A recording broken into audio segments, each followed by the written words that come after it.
kalẹ̀ yìí. Adúró pọ́npọ́n lẹ́yìn aṣòwòtọ́.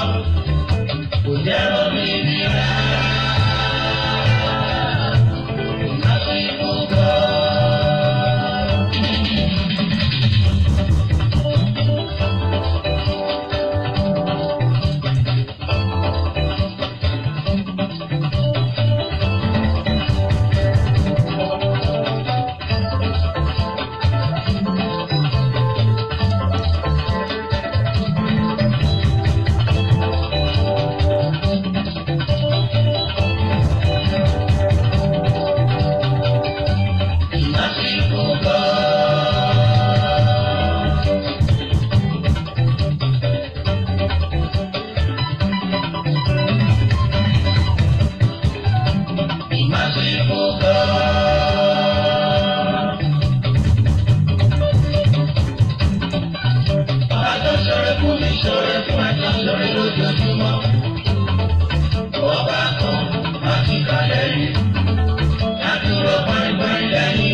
Yes, the merciful God. Ọlọ́run ọba òkè náà ni ọba aláàánú. Merciful God. Kábíyèsí amọ̀túnjúbà rẹ o. Àtúndé wẹ́rẹ́ bí èjì alẹ́. Àlá adé kùtùkùtù bí èjì ìyálẹ̀ta o. Adé kólókó mọ́roko. Adé kọ́lọ́dọ̀ ọmọ yẹ̀nà ayé àtijọ́ nù. Dídé tá a dé ẹ̀jẹ̀ kólókó mọ̀ lọ sóko. Àní dídé tá a dé ẹ̀jẹ̀ kọ́lọ́dọ̀ ọmọ yẹ̀nà. Lórí ètò Ṣọ́wọ́nyá àtòní ẹ má bínú pa àtúpẹ́ díẹ̀. Ojoojúmọ́ là ń gbìyànjú àti tún ẹ̀rọ wa ṣe. Àwọn èèyàn wá ń wọlé lọ́tún lósì gbogbo yín mo rí bẹ́ẹ̀ ṣe ń wọlé. Adéwálé ọlọ́lá àwọn bàbá ló ń ta mórí yín o ẹ kú àbọ̀. Mọ́mí wa Dorcas Adébọ̀gún mọ́mí wa ní New York mórí yín o ẹ kú àbọ̀ sórí ètò. Àwọn èèyàn wọlé lọ́tún lósì. Samida Iro òyìnbó onílù òyìnbó olórin káàkiri gbogbo Maryland káàkiri gbogbo New York káàkiri gbogbo New Jersey mo rí yín o. Rólí Abadatin mo lẹ́yìn náà Muideen Àyànkúnlé mo rí yín o ẹ kú àbọ̀. Adéṣọlá àjọbọ bó o ní iṣẹ́ wà. Ruth Ọládé Adéjùmọ̀ mo lẹ́yìn náà o ẹ kú àbọ̀. Ọlábọ̀déwé Lékan mo rí yín ṣàlàáfíà gbogbo yín wà ẹ kú àbọ̀ sórí ètò wa ètò yìí ní Ṣọ́wọ́nyá tòní máa látàbọ̀gì ó máa ṣá prapra ó máa pa látàdá ní Sàní Adégbòhùnsókè ń bọ̀.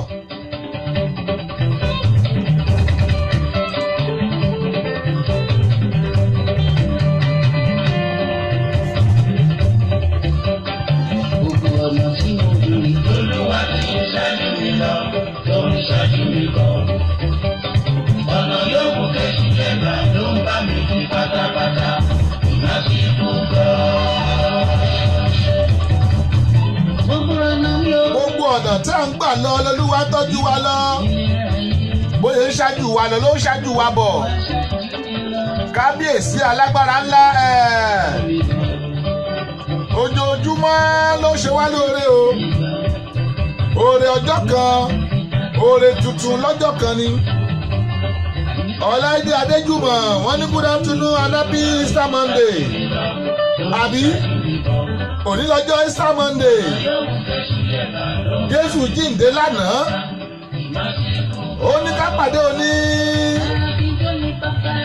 Gálílì lónìí ẹ̀jẹ̀ àrè Gálílì kárè pàdé Jésù gbogbo yín bẹ́ẹ̀ ṣe ń wò wá mo kí yín ẹ kú àbọ̀ ẹ kú bójú ọjọ́ ṣe rí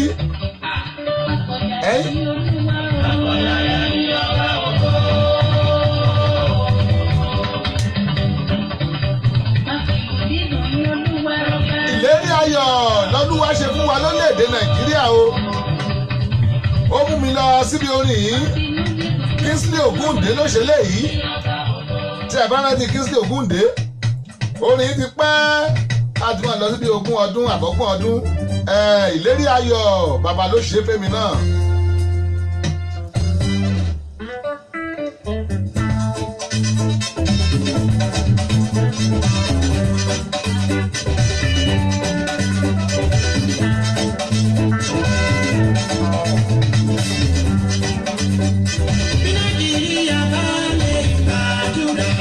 Tí Nàìjíríà bá lè gbàdúrà ohun gbogbo yóò dára fún wa ohun gbogbo yóò dẹrùn fún wa ẹ wò ó ẹ jẹ́ á gbìyànjú ká gbàdúrà lórílẹ̀‐èdè Nàìjíríà ẹ mọ̀ pósù tó ń bọ̀ ọ̀dọ́ máa gbé ààrẹ wa wọlé ààrẹ wa tuntun oṣù tó ń bọ̀ làárẹ̀ máa wọlé Aládé Olúwaṣeun mo rí yín o ẹ kú àbọ̀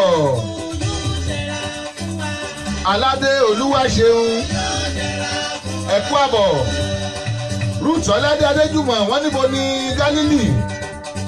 Gálílì tòní ẹ jẹ́ pàdé ní all you can eat ẹ̀rọ ti pẹ́ ilẹ̀ ẹ̀sánwó ẹ̀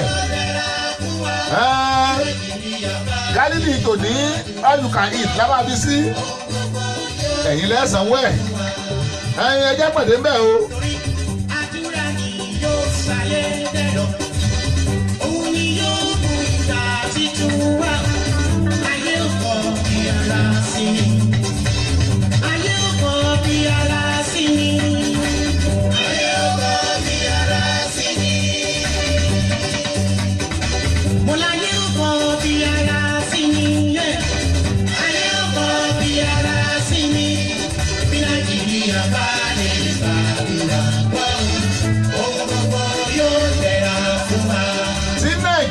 Bá lè gbàdúrà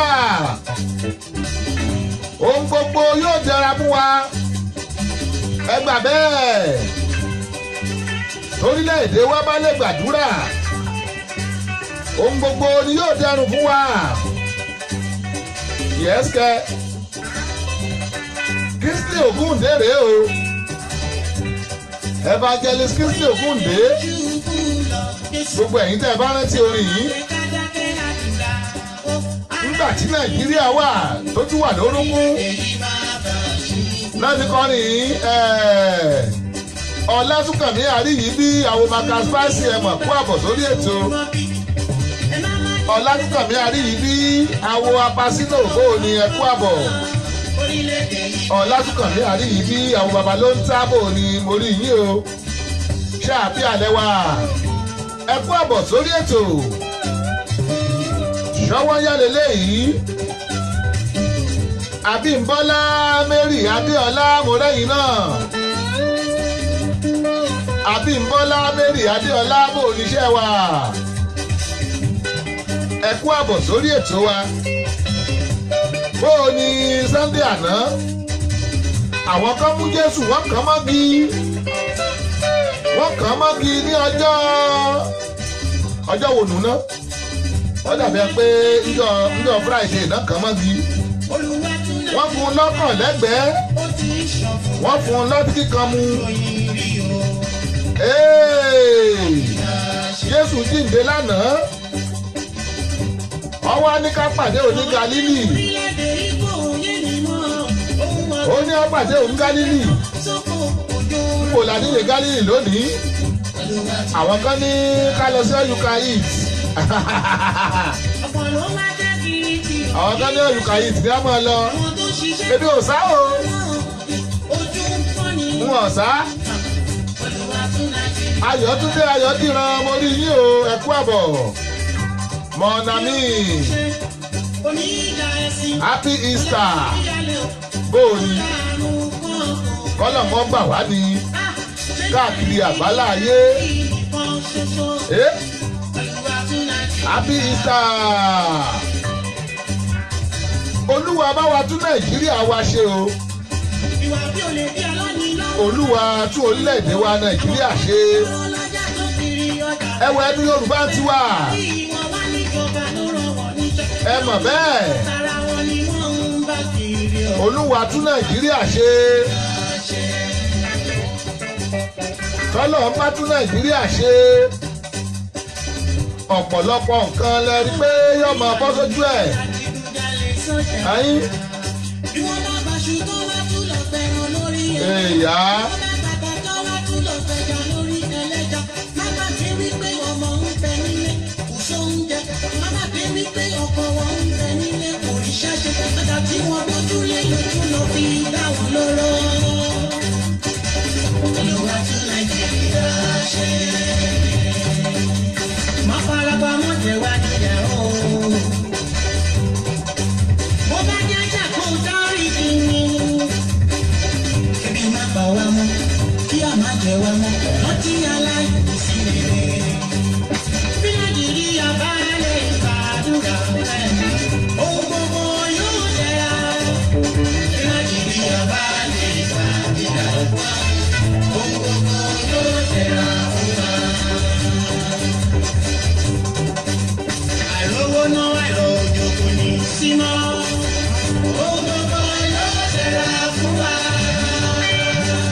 ohun gbogbo yóò dára fún wa.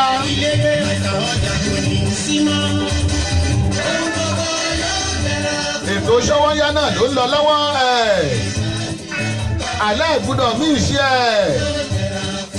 Ṣọ́wọ́nyá lètò ètò ní Ṣọ́wọ́nyá Ọláṣẹ́yìndé orí òkè orí yìí o ẹ kú àbọ̀ ẹ wo ẹ jẹ́ ń sáré wọ yàrá àkéde ẹ jẹ́ sáré wọ yàrá àkéde ní kí a mọ́ sá ní kí a mọ́ ránkán à ń padà bọ̀ Kristi Ògúndé à ń padà bọ̀ yẹ́sẹ̀. Ètò Ṣọ́wọ́nyá tó ti dóde ẹ̀ má tẹ ọ́ kó àpátápá àrà àgbàlagbà ètò tí gbogbo ayé fẹ́ gbọ́. Ṣọ́wọ́nyá ètò Ṣọ́wọ́nyá ti dóde o Ṣọ́wọ́nyá ti dóde o ẹ wá ń kọ fìdílé tàbí kẹ̀kẹ́ fìdílé kọ̀ǹkọ̀ǹkọ̀ǹkọ̀ǹ. Ṣọ́wọ́nyá ti dé torí tòní àtúndì ó dàgbọ́n fún akọ́sí Ṣọ́wọ́nyá ti dé. Bẹ́ẹ̀ni o ẹkú lélà kára lé ẹrìn wá ní tìrọ̀nà. Ètò àgbọ́dúnú tó mọ́wọ́ iṣẹ́ yá tẹ̀ sí retí. Ṣọ́wọ́nyá. Bí màá bá fẹ́ sọ̀rọ̀ níkànnì yìí Dayọ̀ Agboola rédíò TV láti ọjọ́ ajé Monday títí di ọjọ́ ẹtì Friday. Agogo kan ọ̀sán ni nílùú Amẹ́ríkà, méje alẹ́ ni ní Nàìjíríà, agogo mẹ́fà ìrọ̀lẹ́ ni nílùú United Kingdom. Béèyàn bá mí ìṣètò Ṣọ́wọ́nyá lọ́jọ́ kan bí ẹni fi ìgún ọ̀sán ògiri gbígbẹ ni. Ṣọ́wọ́nyá pẹ̀lú Sami Dayọ̀ Agboola ní Dayọ̀ Agboola rédíò TV. Ẹ ò gbọ́dọ̀ mí ìṣe ẹ̀.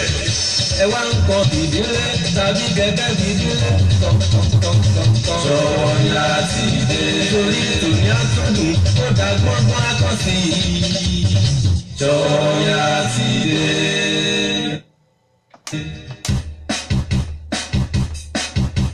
There is a company in America, everybody call it Pleasant Services. You better call them for your event planning. Pleasant Services, they will plan your event more than your expectation. Decorating services, they are wonderful. Ká má tiẹ̀ wá sọ tadarí ètò, alága ìdúró tàbí alága ìjókòó. Ẹ ti lọ wà pàjù. Bàbáǹbarì ibẹ̀ tún wá ní wípé kò sóúnjẹ adúláwọ̀ tẹ fẹ́ tẹ́ ò ní rí. Ní the Pleasant Services, wọ́n ṣáà ti pè sórí nọ́mbà wọ̀nyí +14436534434 tàbí +14437608578. The Pleasant Services, oh my God, orí ẹ wà níbẹ̀. I just want to be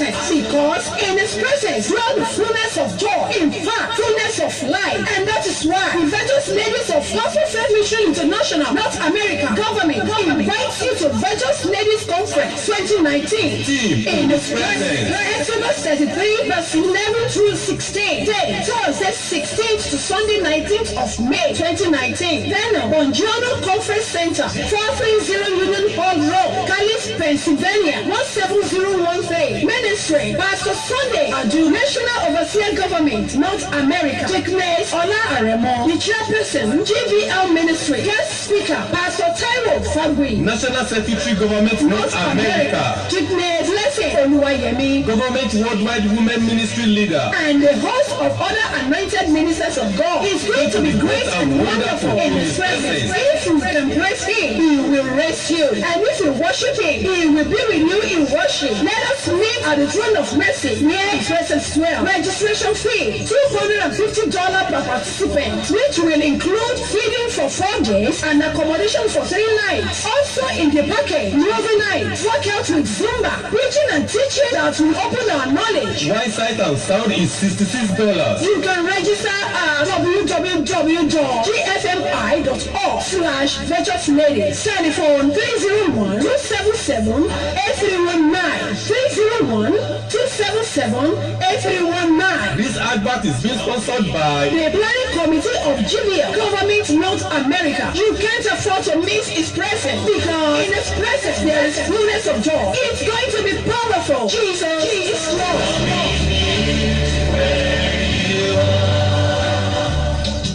Dayo Agboola ni bàbá o, ni bàbá o, ni bàbá o. Rédíò TV gbogbo ayé, gbogbo ayé, gbogbo ayé. Dayo Agboola ni bàbá o, ni bàbá o, ni bàbá o. Rédíò TV gbogbo ayé, gbogbo ayé, gbogbo ayé. Mo ń gbọ́ lẹ́bí ìyàwó, bẹ́ẹ̀ ni mo sọ. Kò sírú ẹni lẹ́yìn o. Dayo Agboola, àjòkà Rédíò TV. Kò sẹ́gbẹ́ ẹni lẹ́yìn o. Dayo Agboola. Radio TV, Ìbọ̀dìmọ̀ Maryland, Ayẹ́sẹ̀ l'Amẹ́ríkà. Radio TV, Dayo Agboola. Gbogbo ayé ló ń gbọ́. Ọwọ́ aláìní ràn mí lọ́wọ́. Ìrànlọ́wọ́ aláìní ràn mí lọ́wọ́. Èmi náà sọ èrè Jésù ìsàlẹ̀ ti sùn. Wọ́n kó bó ṣe wà. Ọlọ́run bàbá wa Prophet Dr. S.A. Adédoyin ti ìjọ Christ Apostolic Church Holy Spirit Arena Rogers Land tó ṣe gbogbo onífojúkú ẹ̀dá tó fẹ́ bọ́ lọ́wọ́ ogun ẹ̀rù sínú ìpàdé àdúrà 72 hours program pẹ̀lú àkòrí lábẹ́rù bẹ́ẹ̀rọ Àìsáyà 43:1 ló sọ wípé ṣùgbọ́n nísinsìnyí báyìí ni Olúwa wí ẹni tí ó dá ọ Jákọ́bù àti ẹni tí ó mọ̀ ọ́ Ísírẹ́lì má bẹ̀rù nítorí mo ti rà ọ́ padà mo ti pè ọ́ ní orúkọ rẹ tí èmi ni ìwọ bẹ́ẹ̀ ni CAC Wonderland Ọ̀ṣunbíà Nigeria Beauty New Ife Road Ìbàdàn time morning session 9 a.m. to 12 noon evening session bá bẹ̀rẹ̀ ní agogo 3 ọ̀sán títí di agogo 4 ìrọ̀lẹ́ ṣóòru ra agogo 11 alẹ́ bẹ̀rẹ̀ láti ọjọ́ Wednesday 24 of April àti ọjọ́ Thursday 25 of April tí yóò parí ní ọjọ́ Friday 26 of April 2019 fún ẹ̀kúnrẹ́rẹ́ àlàyé ẹ̀pọ̀ wòlíì S.A. Adédoyin ẹ̀rọ ìbánisọ̀rọ̀ yìí 080-3700-9389 bí o bá lè tọ́ Jésù olùgbàlà wá ìbẹ̀rù símọ́ lọ́rọ̀ rẹ Jésù Olúwa.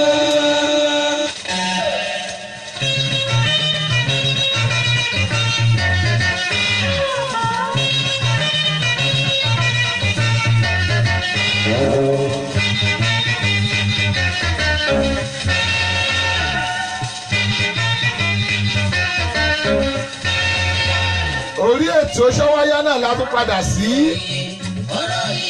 Mo ní mo kí yín lọ́kùnrin lóbìnrin. Mo kí yín lọ́mọdé, mo kí yín lágbà. Àtọ́yún inú àtàsẹ́ ìdí ògbó yín mo kí o, ẹ kú àbọ̀. History Obi Amadi, my oga, I can see you, God bless you. Ayọ̀túndé Ayọ̀dìran, mo rí yín, ẹ kú àbọ̀. Ruth Ọládé Adéjùmọ̀ wọ́n ní good afternoon and happy Easter Pastor Ayọ̀túndé. Can we call for Galilee sir? Wọ́n ní káwọn máa bọ̀ fún Galilee.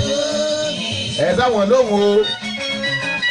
Wọ́n ní ṣe invite àwọn ṣe invitation àwọn sí Galilee. Àbí? wọ́n ní ká invitation àwọn sí Gálílì o. Yes, Colombia. Ọ̀rọ̀ ìyèrè Àwùjá Bello ló ń gbé eléyìí sórí atẹ́gùn. Àwùjá Bello ọ̀pọ̀ nù yóò bá Àwùjá Bello. Àwọn tó yẹ sáà pẹ̀lú Sàní Adé náà ni àwọn tó yẹ sáà pẹ̀lú Ebenezer Obey. Àwọn náà yẹ sáà pẹ̀lú Ìdòwú Adúmáṣàun. Àwọn náà yẹ sáà pẹ̀lú Àpólà Kíngì.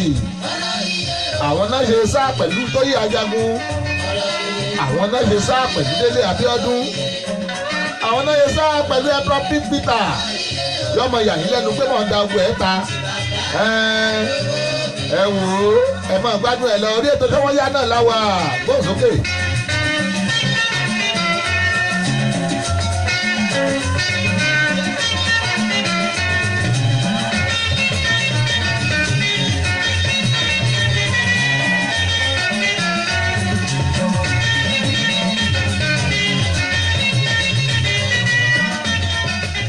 Káàkiri inú ọ̀sẹ̀ yìí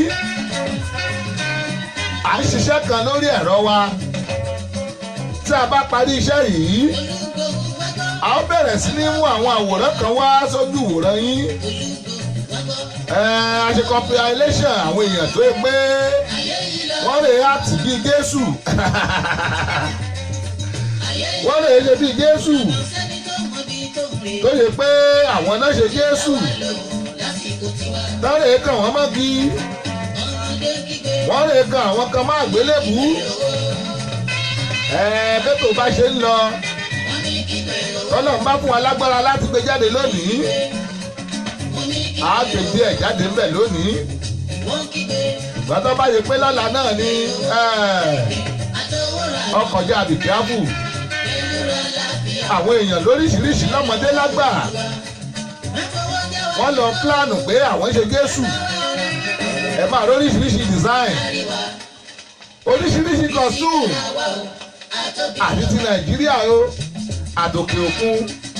Gbogbo ẹ̀ yìí tá a bá lè mú wá lónìí á mú wá. Ẹ jẹ́ máa gbádùn Àwùjá Bello lọ́nà.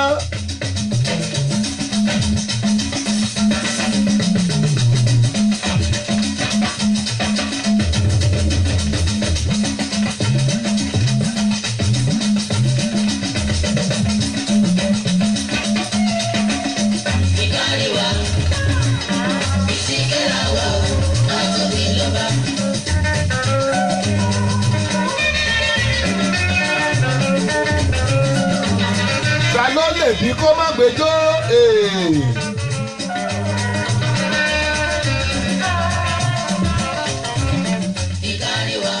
ètò wa tuntun kan wọlé o. Ìtẹ́ bá bá fọkàn lọ tẹ̀tún sórí wa lọ́jọ́ Monday àti Friday. Ètò tuntun kan wà tá a gbé jáde. Ètò tá à ń pè ní Ẹ̀bùn mi my talent. Ẹ̀bùn mi my talent. Yóò máa wá sójú ìwòran yín àtẹ̀tí ìgbọ́ yín ní gbogbo ọjọ́ Monday àti Friday. Every Monday and Friday. Ètò wa ni yóò máa wá sétí ojú ìwòran yín. Ọmọparíọlá Prince òyìnbó olórin mo rí yín o. Ọmọparíọlá Prince bó o ní iṣẹ́ wa ẹ kú Easter yìí. Christina Amuro mo rẹ́yìn náà o mo kí yín ẹ kú àbọ̀. Bàbá wa Adébísí Adébáyọ̀ ẹ kú àbọ̀ o mo rí yín. Àní bó bá ṣe ń lọ lórí ètò a máa wọn kankan wá tẹ̀ máa rí. A máa gbádùn ara wa tó yẹ pé ẹ̀yin ẹ fún wa bí ọjọ́ méjì ká mi yanjú ẹ̀rọ wa tán. Àwọn upgrade ẹ̀rọ wa náà ni pé ká tún lè kẹ́yìn èèyàn wá lè máa gbádùn wa dáadáa níbẹ̀ ṣe ń gbádùn wa yìí lọ. Òun náà ló jẹ́ àmọ́ iṣẹ́ lórí ẹ̀rọ wa.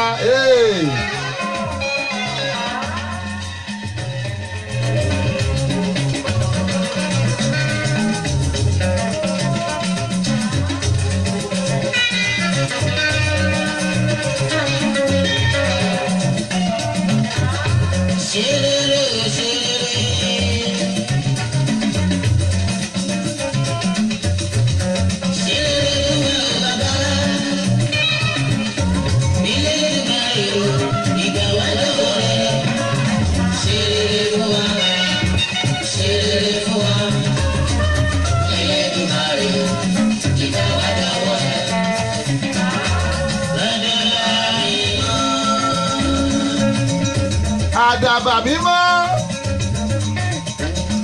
wá ṣe rere fún wa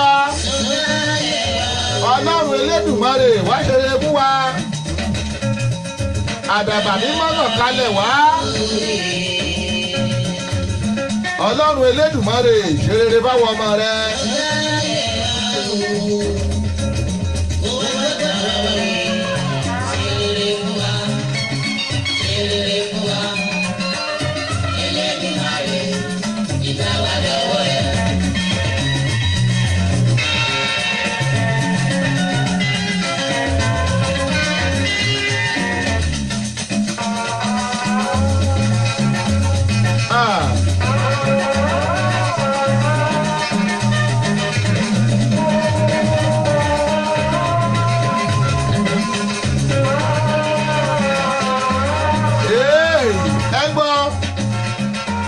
Àbélò lélẹ́yìí tẹ́ ẹ bá rò pé orin ni tán orin ò tán orin pọ̀.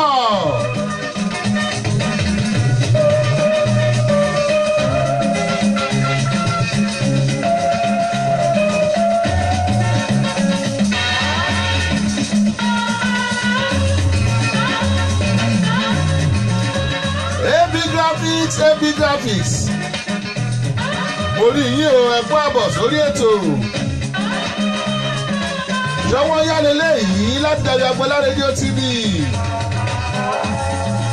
Ṣé àbíà lẹ́wà?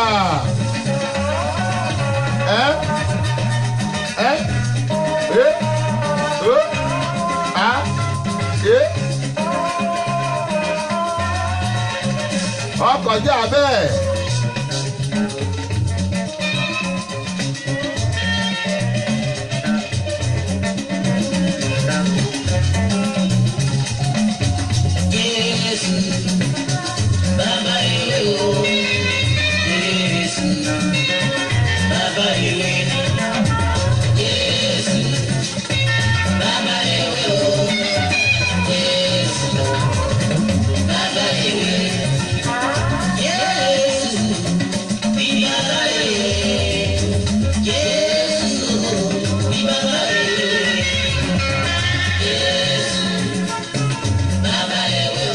Bàbá ìwé ọlọ́run bàbá tiwa Jamil Sanusi mo rí yín o ẹ kú àbọ̀ sórí ètò Ṣówónyá.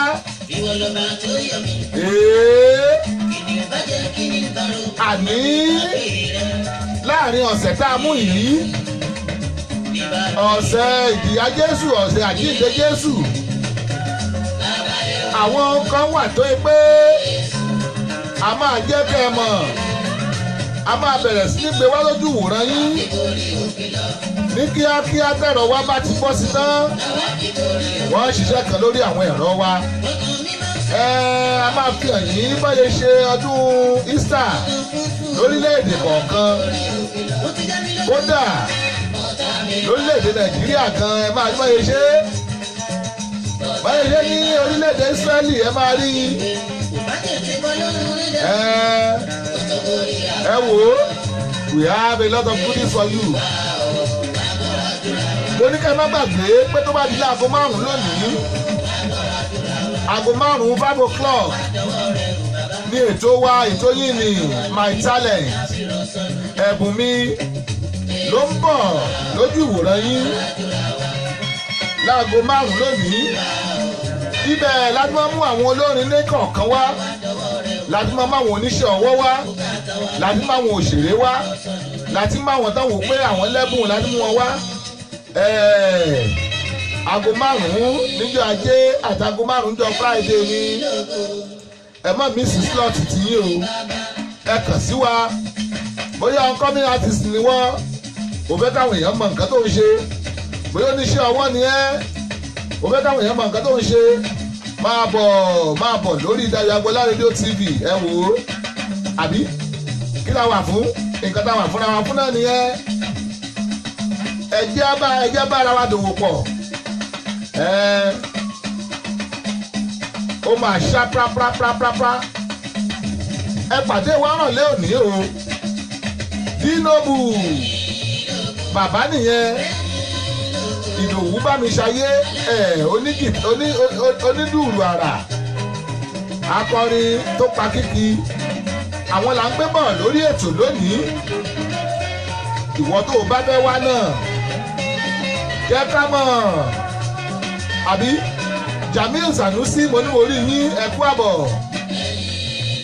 ẹ ṣeun Àwùjá Bello gbóhùn sókè.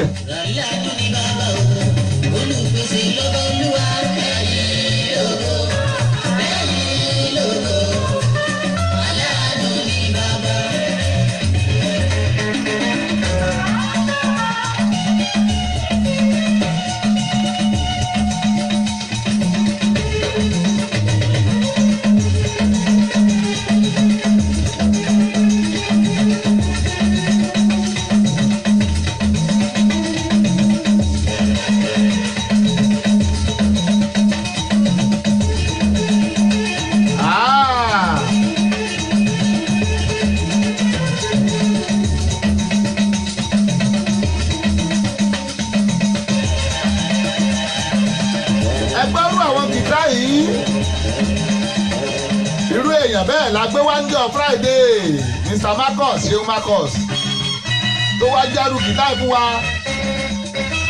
Anthony Adébùsọ́lá mọ̀rẹ́yìn náà o bó o ní ṣe wà ẹ kú àbọ̀.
Kédèsì orin yẹn wọ́n já gìtá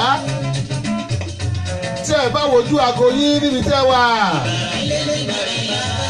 lọ́dọ̀ tiwa báyìí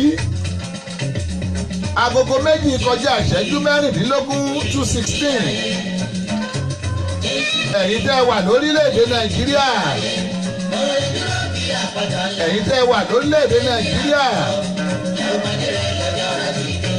agogo méje ó kọjá ìṣẹ́jú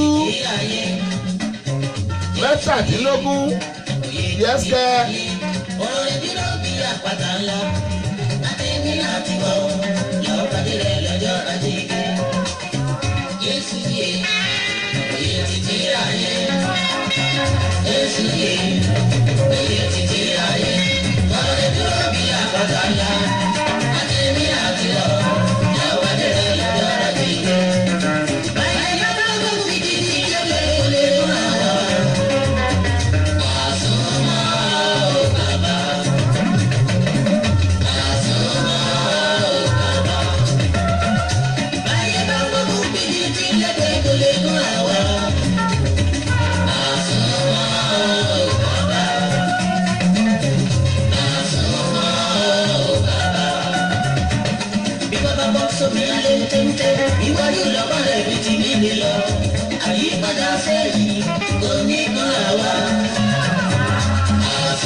Wọ́n ní gbígbá bá bọ́ sómi alẹ́ tẹ́tẹ́ iwájú náà pẹ́ ibi tí ń ré lọ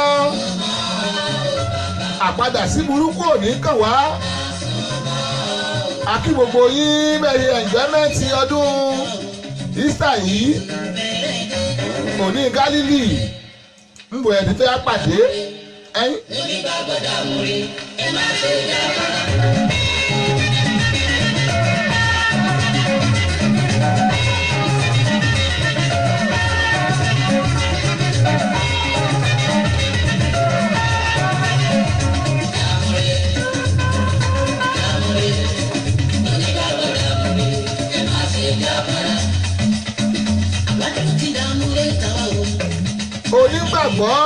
dàmúre ẹ má lè jáfara onímọ̀lé dàmúre mùsùlùmí dàmúre gbogbo wa jẹ́ ká dàmúre.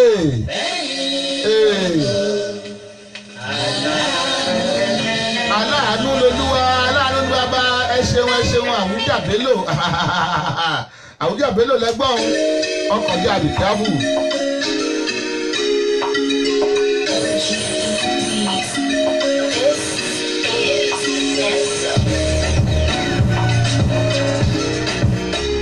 Ṣọwọ́nyá náà lẹ̀ ń gbọ́ o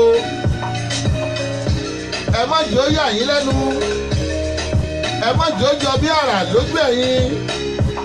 Dayo Agboola rédíò TV Ládé Bíbélà to the world. Ṣọwọ́nyá lẹ́tọ̀ tó ń lọ lọ́wọ́lọ́wọ́. Profi comedian mórí yín. Ọláyínká Àbọ̀lábí Michael Marcus Spicy mórí yín o. Antonia Felix mórẹ́yìn náà. Bó o níṣẹ́ wà? Ẹ wò ó. 20 minutes after 2 o'clock. Tún já sáré wọ yàrá kéde kó tó di pé àtúnṣàkó mẹ́ẹ̀ ẹ̀ já sáré wọ yàrá kéde wa ẹ̀yìn.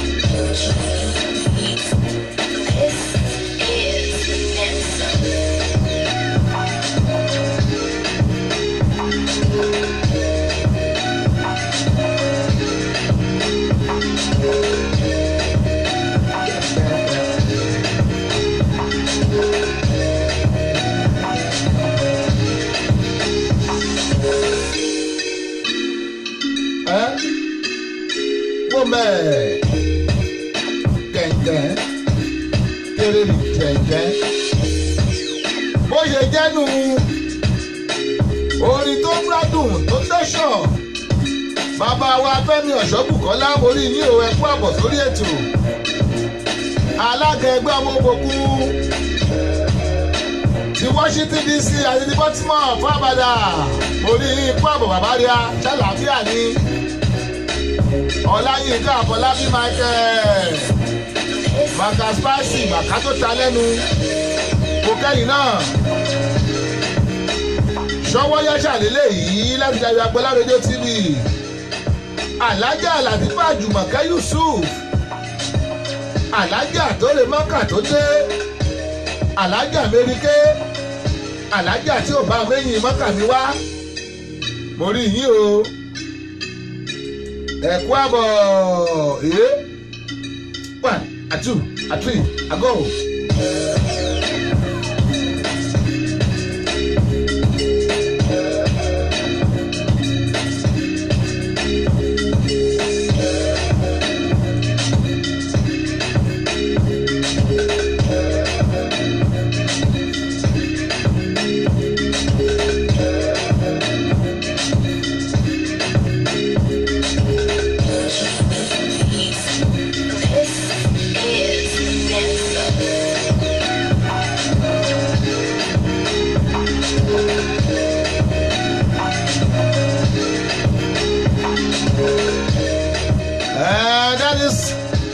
Afrobeat, that's all is rental.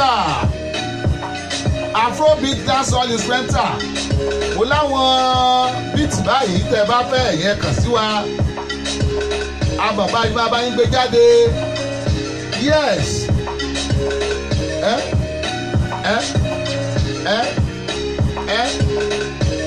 Ẹ jẹ́wọ́ yàrá kéde o.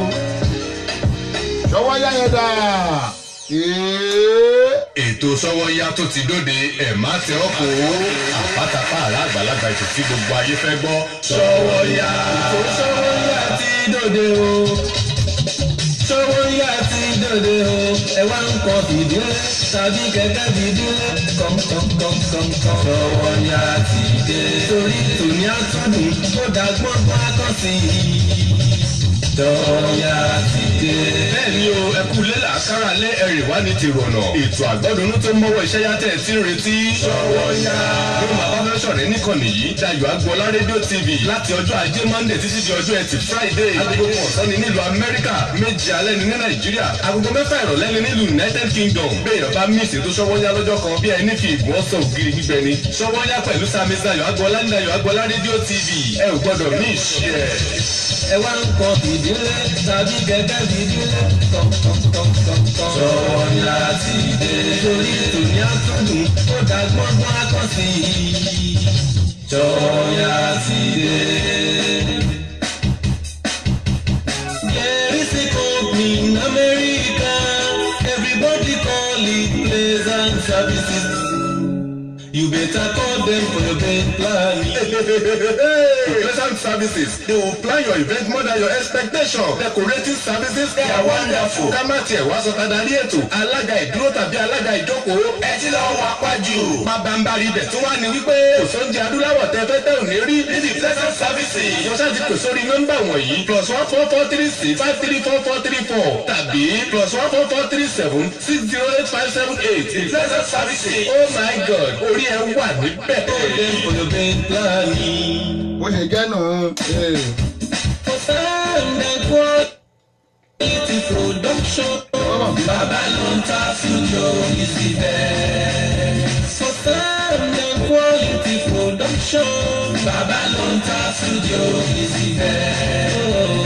Babalonta Production, the ultimate in audio visual.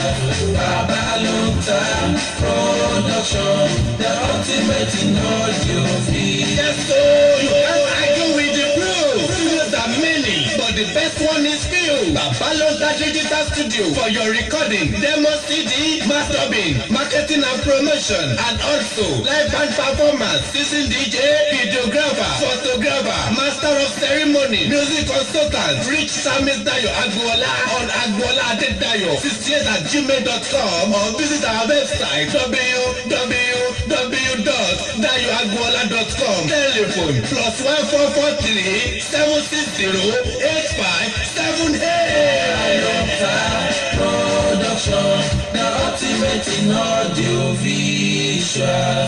Babalonta Production, the ultimate in audio visual. Ìrànlọ́wọ́ aláìní ràn mí lọ́wọ́. Ìrànlọ́wọ́ aláìní ràn mí lọ́wọ́.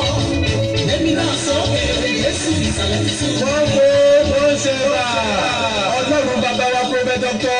S.A. Adébóyè ti ìjọ Christ Apostolic Church Holy Spirit Arena Rogers Land tó ṣe gbogbo onífẹ̀sífò ẹ̀dá tó fẹ́ bọ́ lọ́wọ́ ogun ẹ̀rù sínú ìpàdé àdúrà 72 hours program pẹ̀lú àkòrí lábẹ́rù bẹ́ẹ̀rọ. Àìsáyà 43:1 ló sọ wípé ṣùgbọ́n nísinsìnyí báyìí ni Olúwa wí ẹni tí ó dá ọ Jákọ́bù àti ẹni tí ó mọ̀ ọ́ Ísírẹ́lì má bẹ̀rù nítorí mo ti rà ọ́ padà mo ti pè ọ́ ní orúkọ rẹ tí èmi ni ìwọ. Bẹ́ẹ̀ni CAC Wonderland Ọ̀ṣunbíà Nigeria Brewery New Ife Road Ìbàdàn time morning session 9 a.m. to 12 noon evening session bá bẹ̀rẹ̀ ní agogo 3 ọ̀sán títí di agogo 4 ìrọ̀lẹ́ ṣé òrùra agogo 11 alẹ́ bẹ̀rẹ̀ láti ọjọ́ Wednesday 24 of April àti ọjọ́ Thursday 25 of April tí yóò parí ní ọjọ́ Friday 26 of April 2019. Lọ́ọ̀kúrẹ́rẹ́ àlàyé ẹ̀kọ́ wòlíì S.A.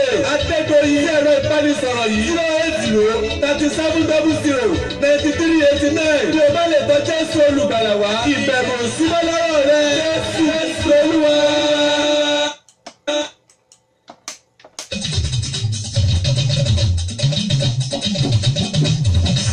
Sọ́yàlẹ́tò ètò tá a fẹ́ gbọ́ Dayọ̀ Agboola rédíò TV. Sọ́yàlẹ́tò ètò tá a fẹ́ gbọ́ Dayọ̀ Agboola rédíò TV. Bẹ́ẹ̀ni every Monday ti Friday látọjọ́ Ajé lọ́jọ́ Jímọ̀ ni o. Sọ́yàlẹ́tò ètò tá a fẹ́ gbọ́ Dayọ̀ Agboola rédíò TV. Sọ́yà yìí o ètò tó lóyin ládùn wàkúlówó ọjà kájébù bàjẹ́ olówó ọjà dàbò kóhùn ẹ̀pẹ̀ Dayọ̀ Agboola sórí nọ́mbà rẹ̀.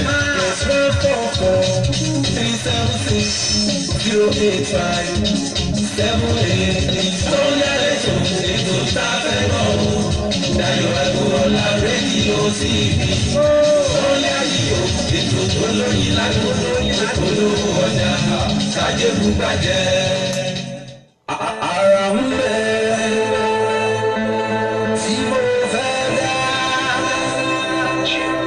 káyé má pa gàràgà. Ó ń bẹ, ó ń bẹ, ara ń bẹ.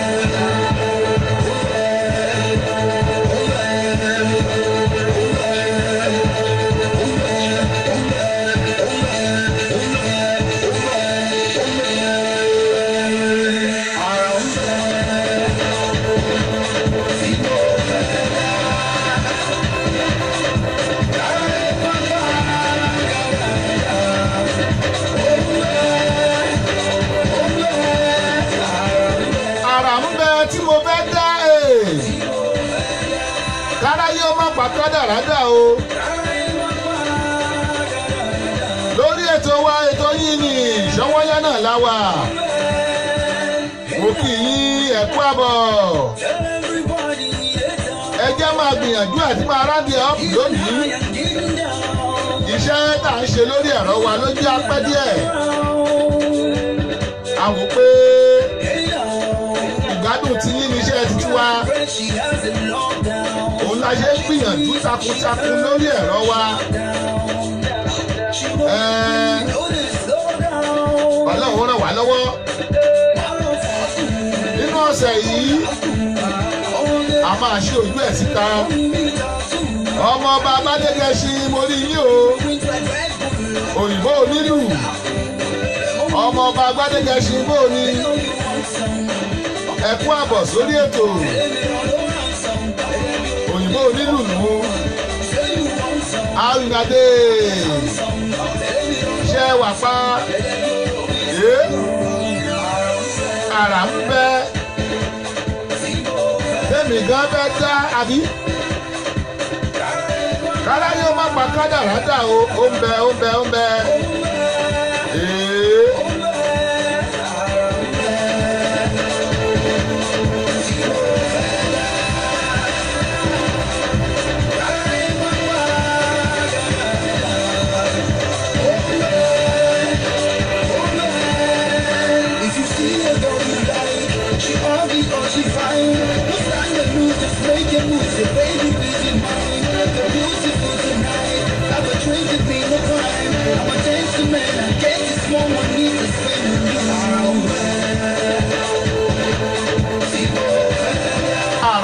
Tí mo fẹ́ dá káráyé mọ́ pa kádàrádà. Àrà ń bẹ tẹ́yìn kan fẹ́ dá káyé mọ́ pa kádàrádà o. Àrà ń bẹ tí gbogbo wa fẹ́ dá káyé mọ́ pa kádàrádà. A máa kọ́lé mọ́lé. Àlá a máa bí mọ́lé mọ́. A máa ṣayọ̀ máyọ̀. A máa kẹ̀rí kẹ̀mí ẹ̀. Ẹ wò ó, mo dúpẹ́ lọ́wọ́ gbogbo ẹ̀yin tí ẹ jọ́ wa lórí ètò lónìí. Mo dúpẹ́ lọ́wọ́ ẹ̀yin tí ẹ bá wa kọ ẹ̀kọ́ àbí bò ní tí ẹ bá participate lórí ẹ̀ mọ̀ jẹ́ ìbò yọ̀ ń lé yín. Adúpẹ́ lọ́wọ́ yín o. Adúpẹ́ lọ́wọ́ ẹ̀yin tí ẹ wò wá. Oníyàn ṣe, ọlọ́kà ṣe, ọlọ́bẹ̀ ṣe. Ẹ tó jẹun tí ọ̀fọ́ mọ́dà ó ṣeun. Gbogbo yín la dúpẹ́ lọ́wọ́ ẹ ṣeun. Ẹ̀yin tí à ń wọlé. Adúpẹ́ lọ́wọ́ yín o. Ẹ lọ wo replay back. Ẹ lọ wo replay back. Ẹ má bómi ìṣọwọ́ ńkọ́ oúnjẹ náà. Ẹ̀ẹ́dẹ̀gbòrè ọ̀fẹ́ ńkọ́ ìyẹn náà bá dùà ìtẹ́ báyìí náà ní í jóun. Ẹ pàdé wa nírọ̀lẹ́ lórí ètò tálẹ̀tì mi níbi tá a máa pàdé Dinobu ìyẹn tí nígbà náà ó dàbọ̀.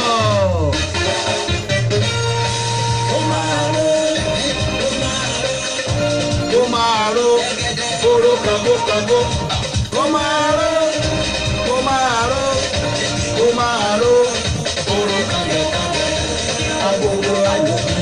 Ó máa ró agogo ayọ̀ mi. Ó máa ró oró kango oró kangẹ. Oró kango oró kangẹ. Ibi gbogbo tí mo bá wà ó máa ró. Lórílẹ̀-èdè Amẹ́ríkà ó máa ró.